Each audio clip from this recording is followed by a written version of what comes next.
Wa man qatala nafsahu bi syai'in udziba bihi yaumal qiyamah.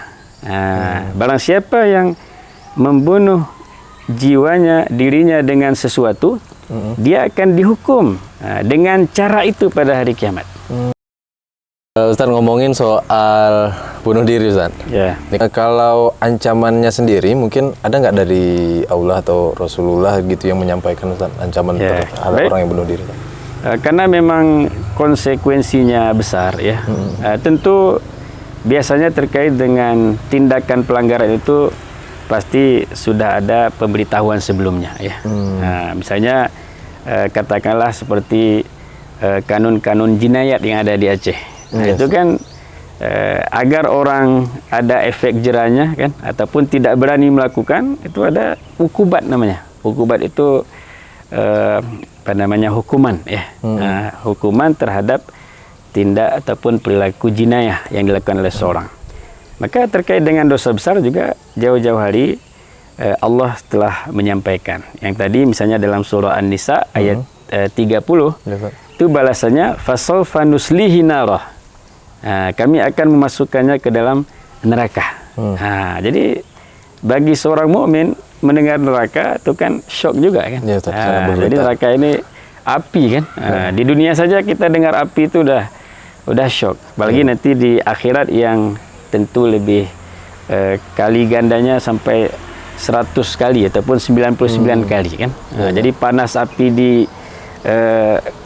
di neraka itu yang hari ini ada di kita kan 1%. 1% itu bisa membakar dunia, kan. Hari ini konflik Iran dengan Israel, ya. Itu bagaimana dari sumber api itu bisa merusak negara, merusak dunia. Itu di Quran. Ternyata bukan hanya di Quran, juga disebutkan dalam hadis Rasulullah SAW, seperti dalam hadis riwayat Imam Bukhari dan Muslim. Itu biasanya kalau riwayat Bukhari Muslim disebut dengan hadis muttafaqun alaih, disepakati oleh keduanya, kan. Nah, jadi Nabi pernah mengatakan, wa man qatala nafsahu bi syai'in udziba bihi yaumal qiyamah. Barang siapa yang membunuh jiwanya, dirinya dengan sesuatu, dia akan dihukum dengan cara itu pada hari kiamat. Mungkin lebih teknis lagi, disebutkan oleh Nabi di hadis yang riwayat Imam Muslim, ya. Siapa yang membunuh dirinya dengan cara menikam, maka dia akan masuk neraka, kekal di dalamnya, dan dia akan terus menikam dirinya dengan besi.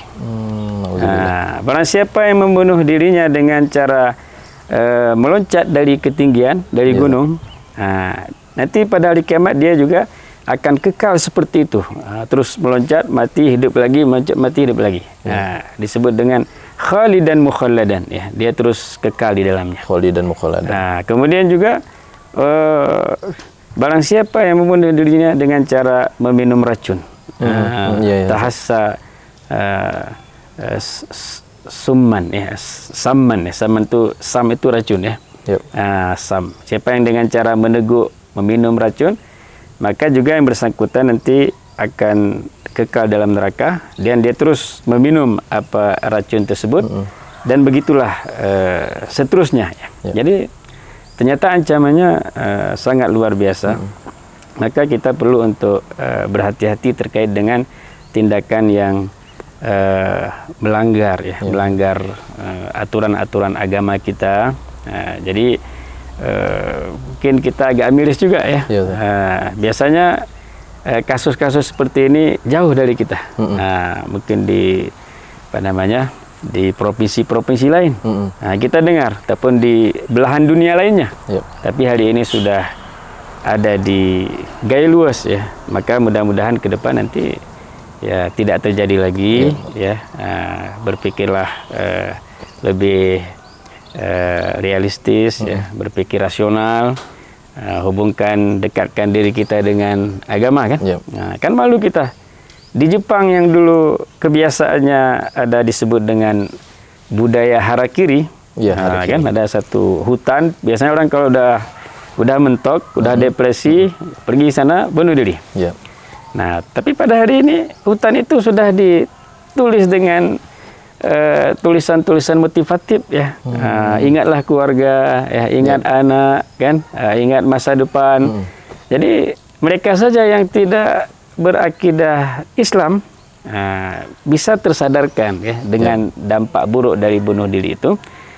Saya yakin kita sebagai umat Islam akan lebih mudah lagi ya dengan cara terus kita mempelajari Islam dengan baik ya. Memahami dengan baik, ya, mendekat kepada agama dan juga menyeimbangkanlah